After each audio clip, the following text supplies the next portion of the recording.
Shalom. Sekali lagi shalom. Puji Tuhan. Apa kabar hari ini? Luar biasa. Biarlah pada sore hari ini seberapa yang kita hadir pada malam hari ini, sore ini kita akan fokus untuk memuji menyembah Tuhan. Sebab Yesus yang kita sembah, Yesus yang benar-benar Tuhan dan ajaib. Amin. Mari sama-sama kita menyenangkan hati Tuhan. Kita mau tundukkan kepala, kita mau berdoa. Kembali pula Tuhan, kami datang di hadapan-Mu. Kami datang bersekutu dengan Engkau Yesus.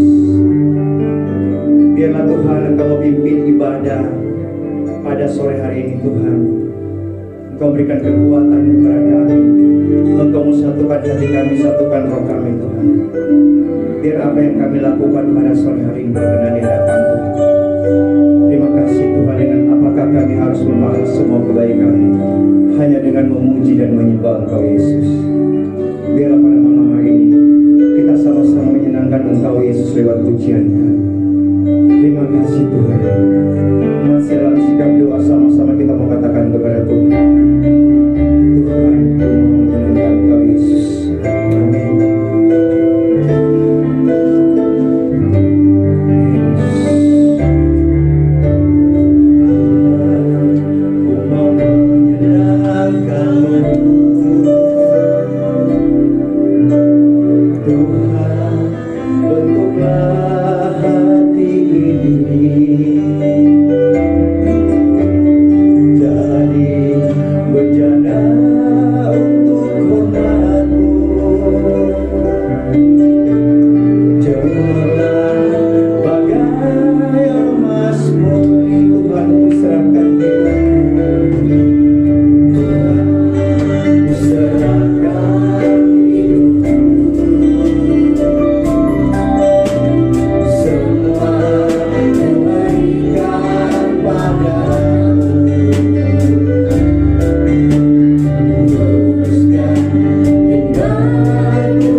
mengagungkan Engkau Yesus.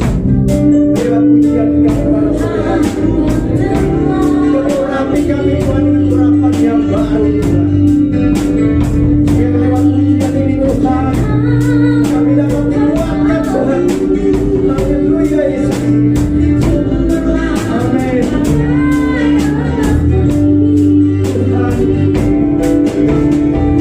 Tuhan, serahkan diri kami.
memuji selalu dan menyembah Engkau Yesus.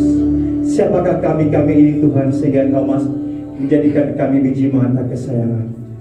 Kami percaya Tuhan, Engkau melingkupi kami dengan kuasa-Mu Tuhan. Di saat keadaan apapun, tetap kami andalkan Engkau Yesus. Terima kasih Tuhan, terima kasih. Masih dalam sikap menyembah sama-sama kita mengatakan dengan iman kepada Tuhan. Lingkupi kami Yesus. Terima kasih, terima kasih Tuhan.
Sekali lagi katakan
Mari kami undang untuk bangkit berdiri.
kami Tuhan. Kesehatan yang Kau berikan, berkat yang melimpah dalam kehidupan kami, penyertaan yang sempurna. Kau sungguh baik dan teramat baik bagi kami Bapa. Terima kasih Yesus. Haleluya.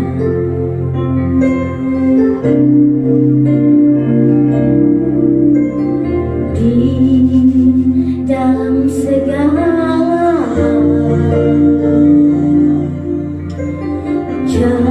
janjinya tak berubah. Apa yang sudah difirmankan terjadi saat kita percaya.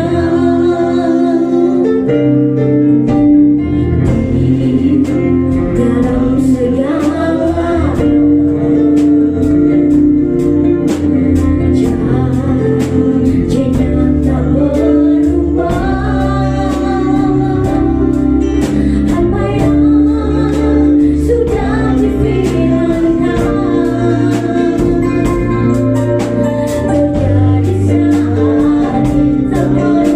Apa yang sudah difirmankan terjadi saat kita percaya. Seribu kaya manusia menariku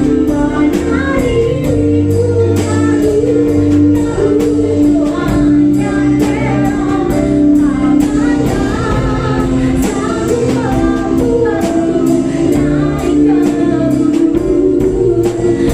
gunung.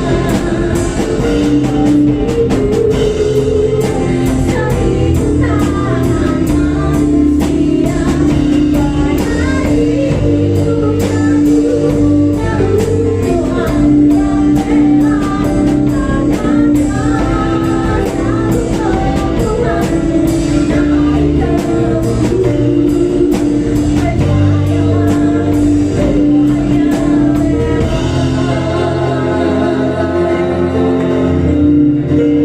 Tuhan yang seribu tangan manusia menariku Tuhan yang bela tangannya sanggup membuatku naik ke gunung. Percayalah dalam segala janjinya tak berubah.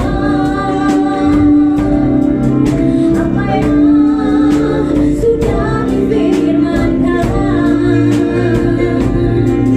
terjadi saat kita percaya. Seribu tangan manusia menariku Tuhan yang bela tangannya sanggup membuatku naik ke gunung. Percayalah Tuhan yang bela. Seribu tangan manusia menariku Tuhan yang bela tangannya sanggup membuatku naik ke gunung. Percayalah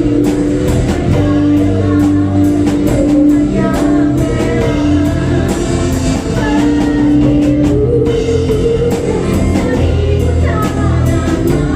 Seribu tangan manusia Tuhan yang bela tangannya sanggup membuatku naik ke gunung.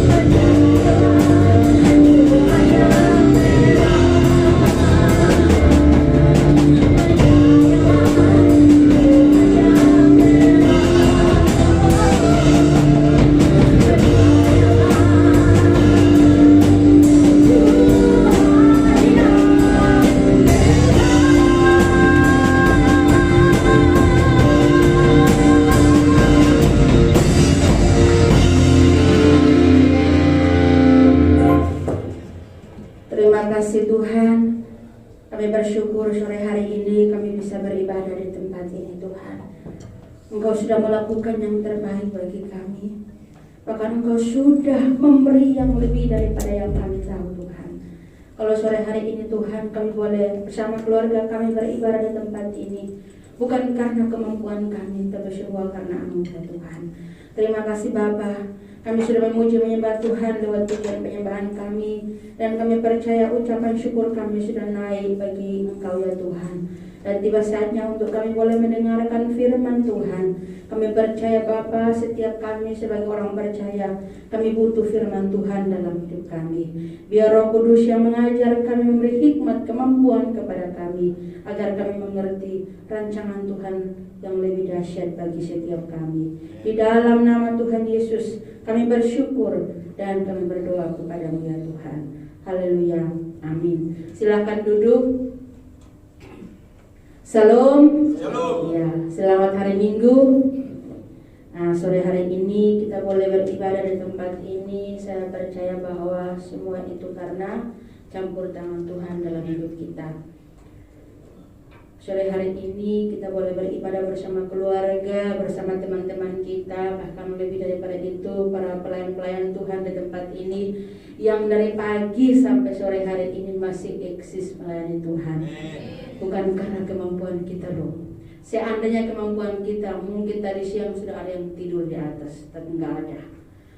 Kalau bukan kemampuan kita, mungkin ada yang sudah tepar, ada yang pulang, ada yang izin pulang karena mungkin enggak kuat ya. Secara manusia, Tuhan katakan, roh memang penurut tapi daging lemah. Kadang-kadang kita mau beribadah, tapi untuk melawan keinginan ini kadang-kadang juga enggak gampang. Untuk memberi yang terbaik kepada Tuhan juga enggak gitu. Tangan kanan mau memberi yang terbaik, tapi tangan kiri saya mikir, iya tidak, akhirnya bertentangan. Kita bingung kita melakukan yang mana. Tapi kalau sore hari ini kita masih bisa melakukan yang terbaik, terlebih melayani Tuhan. Kenapa saya berbicara demikian? Karena saya melihat semua adalah pelayan Tuhan. Masya Pak Niko, saya tahu jemaat lama sudah masuk hitungan melayani Tuhan. Amin. Ya, melayani Tuhan nggak harus berdiri di sini. Di mana tempat mana saja kita bisa melayani, itu namanya melayani. Orang datang kita sapa, salaman, masuk. Kayak tadi Pak Yafet setia walaupun nggak ada orang, itu namanya melayani. Pak Yafet tetap semangat. Amin.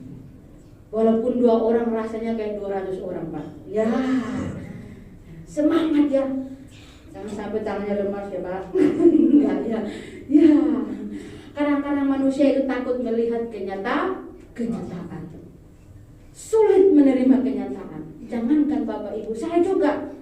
Kok kayak gini ya? Kalau melihat kenyataan kita akan mundur. Karena apa? Kita melihatnya di depan mata.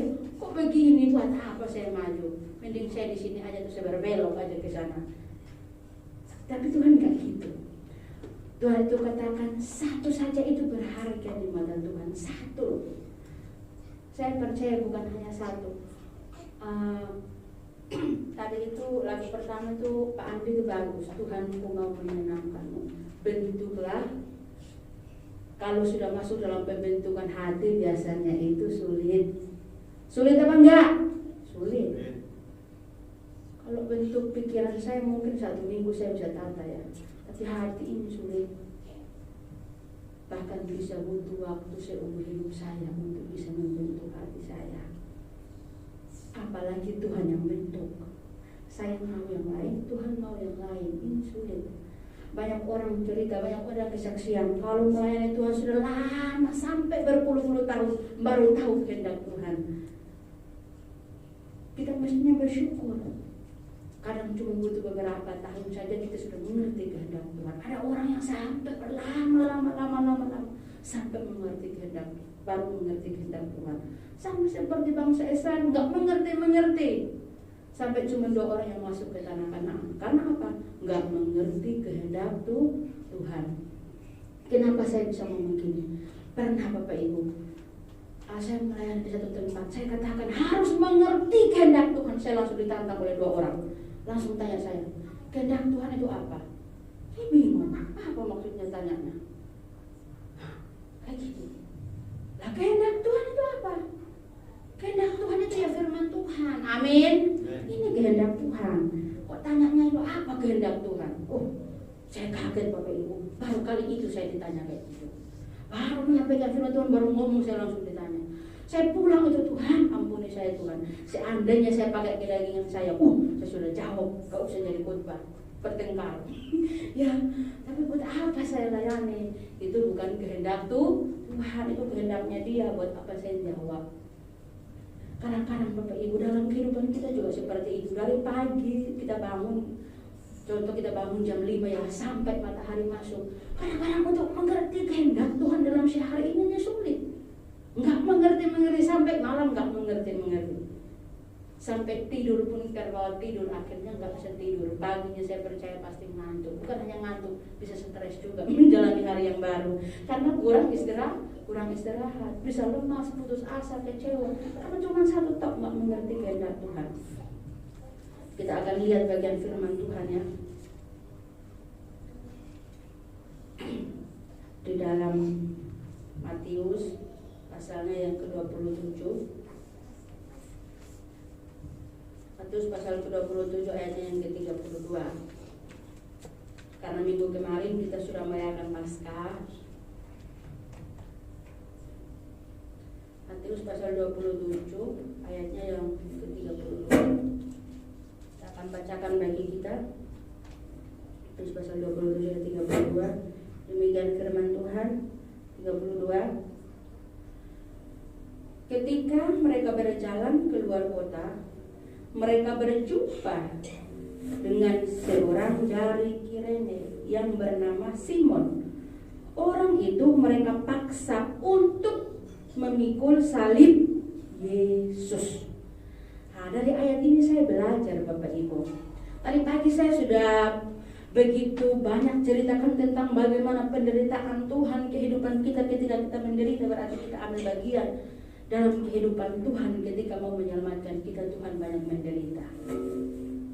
Nah, Bapak Ibu lihat ayat ini dengan jelas mengatakan bahwa ketika mereka berjalan keluar kota, mereka berjumpa dengan seorang dari Kirene yang bernama Simon.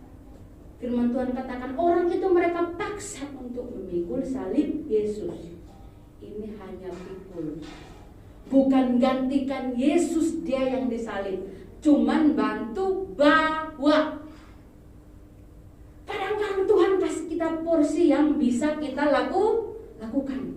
Kenapa saya berbicara seperti ini? Karena semua kita di sini pelayan Tuhan. Tuhan nggak kasih kita porsi yang berat loh. Seharusnya kalau Tuhan kasih porsi yang berat, Tuhan suruh Simon ini gantikan Tuhan. Karena apa? Tuhan sudah tidak kuat, kata firman Tuhan, sudah tidak berdaya. Mau pergi ke tempat Golgota, namanya tempat ketengkorak itu. Bayangin Bapak Ibu, Tuhan sudah disiksa sepanjang malam sampai siang. Kata Alkitab itu, firman Tuhan, sampai jam 12 siang. Bayangin dari sepanjang malam, firman Tuhan mencatat dengan jelas sampai Tuhan itu, menurut peristiwa itu Tuhan itu sudah kehabisan darah. Makanya waktu ditombak itu yang keluar bukan darah, tapi yang keluar itu air. Bayangin, sudah kehabisan darah masih mau pikul salib. Tuhan butuh orang untuk bisa menanggung beban itu. Pertanyaannya bagi kita, saat Tuhan butuh kita ada di mana? Saat Tuhan perlu kita ada di mana? Apalagi kita dalam pelayanan. Bagian ini semua milik Tuhan, bukan punya.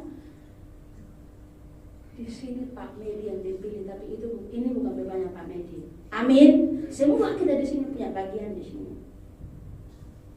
Contoh Pak Medi yang di sini seperti Tuhan Yesus. Masa sih dia sampai terlunta-lunta bawa salib itu? Masa sih nggak tergerak hati kita untuk bantu? Amin. Ya. Saya nggak tahu Tuhan taruh kita posisi yang mana. Simon ini dipaksa, kata firman Tuhan, dipaksa untuk pikul salib itu. Setelah saya belajar firman Tuhan, kadang-kadang Tuhan tahu porsi kita masing-masing. Amin. Tuhan tahu kemampuan. Apa yang bisa saya lakukan itu yang Tuhan kasih. Tuhan nggak mungkin kan kasih double porsi melebihi kemampuan saya. Tuhan tahu. Bisa-bisa kalau Tuhan kasih double porsi saya hilang. Ya.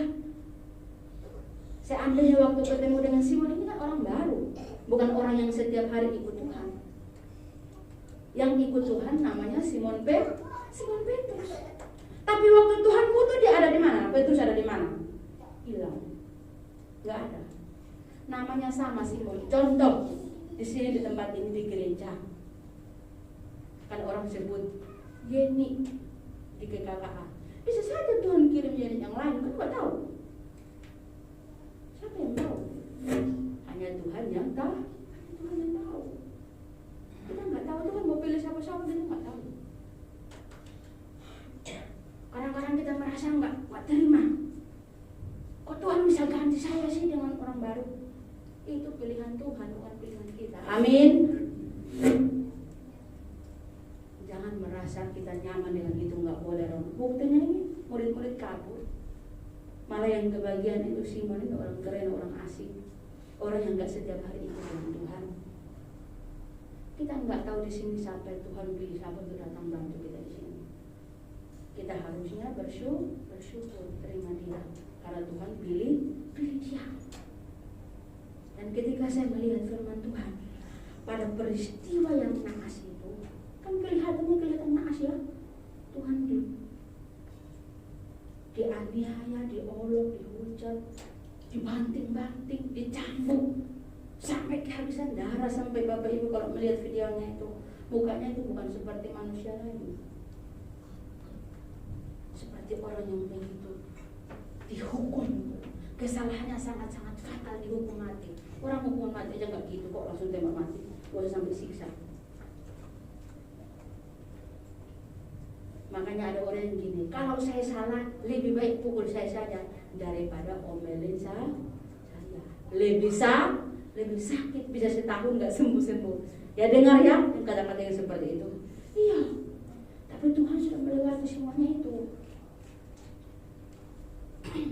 Kita sebagai orang percaya, kita sudah mengenal Tuhan, sudah mengikut Tuhan, sebagai orang beriman, kalau ada masalah penderitaan, jangan pernah buang salib Tuhan. Amin. Jangan titip keselamatan itu pribadi. Amin. Gak bisa diwakilkan. Saya gak bisa titip keselamatan saya karena Pak Yafet sudah kenal saya lama, sudah kayak saudara. Pak, tolong ya bawain salib saya ya. Saya sudah gak kuat, nggak bisa. Tuhan sudah kasih kita porsi masing-masing. Sekalipun suami istri, Tuhan sudah kasih kita porsi masing-masing. Suami nggak bisa paksa istri, istri juga nggak bisa paksa suami. Orang tua juga nggak bisa paksa anak, anak juga nggak bisa paksa orang tua. Karena kita sudah punya bagian masing-masing. Hanya tinggal kita mau menjalani saja. Tuhan sudah kasih. Tuhan nggak pernah salah pilih. Amin. Jangan pernah menyesal. Kadang-kadang kita menyesal. Kenapa Tuhan pilih saya taruh di sini? Kenapa Tuhan tempatkan saya di tempat ini? Harusnya saya di sana, kelihatannya lebih enak. Enggak, Tuhan nggak pernah salah. Belum tentu di sana kita bahagia. Karena pilihan Tuhan tidak pernah salah. Dan ternyata pada peristiwa naas itu, Tuhan ingin supaya hati Simon disentuh. Sekalipun Simon itu tidak masuk dalam hitungan. Jangan pernah menganggap remeh orang yang menurut kita tidak masuk hitungan. Bisa saja Tuhan pilih dia. Amin. Mungkin bagi kita dia nggak masuk hitungan. Belum tentu di hadapan Tuhan, siapa yang tahu? Siapa tahu di hadapan Tuhan dia masuk dalam pilihannya Tuhan, dalam hitungannya Tuhan. Harusnya hari itu menjadi tamparan yang keras bagi Simon. Harusnya hari itu menjadi kelihatannya aib ya. Orang semua takut lari. Kenapa takut menolong? Kalau menolong takut dihukum sama seperti apa yang dialami oleh Tuhan. Semua orang lari. Tapi Simon ini yang orang tidak pernah mendengar, tidak pernah tahu, tidak pernah ikut bersama-sama terus. Bayangin kok Tuhan bisa sentuh hatinya, kok dia bisa mau. Saya sudah tahu ini ya Tuhan. Kadang-kadang sekalipun kita lama ikut Tuhan, jangan kita menuntut sama Tuhan. Simon ini walaupun sekejap saja ikut Tuhan, artinya apa? Tuhan bisa merubah hidup seorang dalam hitungan detik. Amin. Ini hitungan detik loh, nggak sampai jam. Jangan kita merendahkan orang lain, jangan kita mengungkit-ungkit masa lalunya orang lain. Tuhan ungkit itu. Seandainya Tuhan sebagai manusia, Simon datang tawarkan diri, boleh saya bantu? Enggak, kamu nggak masuk kok dalam hitungan saya. Kamu bukan murid saya, kan bisa aja. Lalu ini berbicara bahwa di saat-saat yang harusnya menjadi situasi yang tidak mungkin bagi Simon, justru Simon kebagian mendapat berkat. Amin. Kadang-kadang di posisi yang kita tidak tahu, Tuhan siapkan berkat di sana. Posisi yang kita takut ada di situ, justru Tuhan siapkan berkat di sana. Kadang-kadang kita sebagai manusia, kita itu milih-milih. Kalau saya cocok, ya saya mau. Kalau saya nggak cocok, ya saya tidak mau. Kadang-kadang kita menyesal sudah tidak berguna. Kita menyesal sudah tidak ada guna. Makanya saya katakan, waktu Tuhan butuh Simon orang Kirene yang ada, di manakah Simon Petrus bin Yunus? Di manakah engkau? Seandainya Tuhan bertanya, sekarang Tuhan tanya, saat aku perlu engkau, di manakah dirimu? Ayo kita jawab, kita ada di mana? Kalau kita mau bercanda, saya ada di hatimu Tuhan. Ya, itu kan canda, tapi belum tentu benar. Ikut Tuhan itu harus rela berkorban. Amin. Rela berkorban, bukan hanya mau. Kalau mau dan rela berkorban itu jangan bisa. Ada lagu lama itu, saya masih ingat sekali waktu saya masih sekolah minggu. Waktu saya mau merantau jauh, keluarga saya kasih saya lagu itu. Mengikut Yesus keputusanku, mengikut Yesus keputusanku, mengikut Yesus keputusanku, ku tak ingkar, ku tak ingkar. Amin. Ikut Tuhan itu janji. Bukan janji kepada manusia, tapi janji kepada Dia. Amin. Hidup itu penuh dengan janji. Waktu kita ikut Tuhan, kita berjanji. Waktu kita menikah juga kita berjanji. Tadi kalau nggak salah, tadi siang sempat Pak Medi bahas tentang kekudusan. Janjikan tentang pernikahan, berjanji. Bisa kan diam-diam kita melanggar, siapa yang tahu. Tapi ingat, Tuhan tahu. Tadi siang sempat Pak Medi bahas itu. Kalau engkau melanggar, berkat Tuhan juga akan sulit engkau menemukan. Karena kekudusan itu sangat-sangat mahal. Apalagi kita sebagai pelayan Tuhan. Amin. Kita harus berkenan kepada Tuhan. Bagaimana kita meraih berkat Tuhan? Bagaimana kita bisa hidup dalam pemeliharaan Tuhan, penyertaan Tuhan, kalau hidup kita tidak layak? Kalau hidup kita nggak layak, bagaimana? Kita ini aliran berkat Tuhan. Contoh, kalau sungai itu kotor dibersihkan supaya air yang mengalir lebih deras. Amin. Waktu dibersihkan itu sakit. Saya percaya hari itu menjadi hari bagaimana Simon orang Kirene itu dibersihkan sampai habis-habisan. Pasti itu sakit bagi Simon. Saya nggak tahu apa-apa, ngapain saya kebagian pikul salib Tuhan. Saya enak-enak kok. Begitu orang lagi menghadapi hukuman mati yang sangat ngeri, naas sekali. Ngapain saya ada di sana? Itu bukan pergumulan saya. Bisa saja saya ditangkap, dipukulin, disalib sama seperti dia. Saya percaya hari itu memang sakit bagi Simon, tapi itu membawa berkat pribadi bagi hidupnya sendiri. Sampai hari itu Tuhan merubah seluruh hidupnya. Makanya kenapa dia tercatat di sini, padahal ayat sebelumnya dia nggak ada.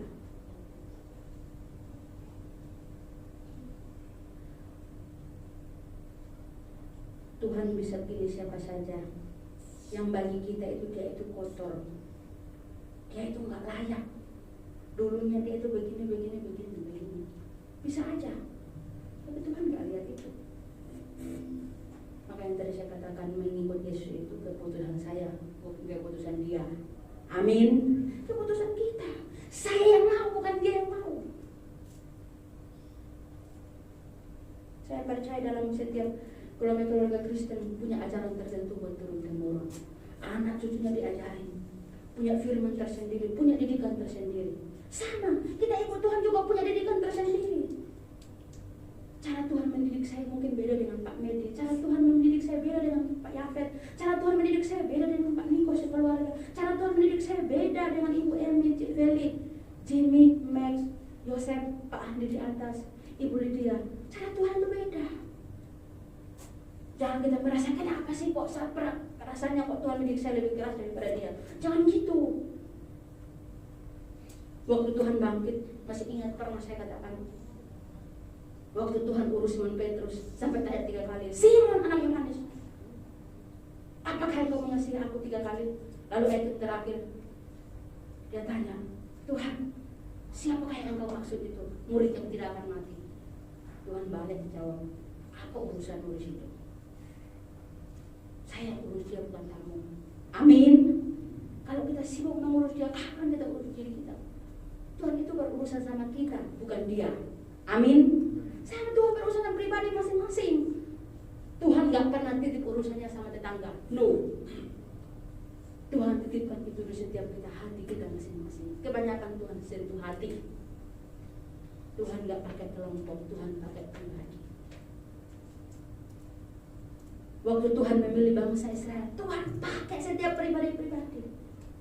Tapi mereka sukanya berkelompok, akhirnya nggak sampai-sampai, cuma 2 orang yang sampai. Kadang-kadang kita di gereja ini kan berkelompok, kelihatan iman kita sempurna, tapi coba kalau kita di luar, nggak tahu. Pribadi masing-masing. Nggak mungkin kan Tuhan pesan saya, kasih tahu Bu Emi, nanti saya didik dia begini. Pasti Bu Emi lihat berat kabur. Ya, karena Tuhan itu beda pribadi, alami sendiri. Tadi pagi saya sudah katakan, ikut Tuhan itu sama. Contoh, saya kan punya anak melahirkan. Saya cerita, oh begini-begini, satu malam saya begini-begini. Nggak ada yang bisa merasakan selain saya sendiri. Karena saya yang alami. Ibu Feli itu anaknya 3, tanyaan. Saya nggak bisa membayangkan. Mungkin dia cerita sampai membayangkan bagaimana menggambarkan bagaimana cara melahirkan anak 3 ini. Belum tentu saya bisa merasakan. Saya nggak tahu yang merasakan itu Bu Feli. Sama. Jadi kalau kita melihat teman lain merasakan apa yang Tuhan mau, kita hanya bisa mendukung dan mendoakan. Kita nggak bisa masuk karena itu urusan pribadi dengan Tuhan. Hari ini saya nggak tahu kita ada di mana. Kita sedang diproses oleh Tuhan, kita sedang diatur oleh Tuhan, saya nggak ngerti. Tapi jangan sampai kita kehilangan kesempatan. Amin. Kalau hari ini Tuhan beri kesempatan, amin. Karena pepatah mengatakan kesempatan tidak datang 2 kali. Biasanya datang 2 kali beda seperti pertama. Jadi hari ini kalau Tuhan beri kesempatan, jangan pernah mundur. Amin. Tetap maju, tetap bertahan. Tuhan tidak pernah lupa dan Tuhan tidak pernah salah memilih engkau. Tuhan tidak pernah salah sasaran. Tuhan tidak pernah salah menilai. Tuhan tahu yang terbaik. Hari ini cuma tinggal ambil sikap, mau tetap bertahan untuk Tuhan atau tidak. Sekian firman Tuhan.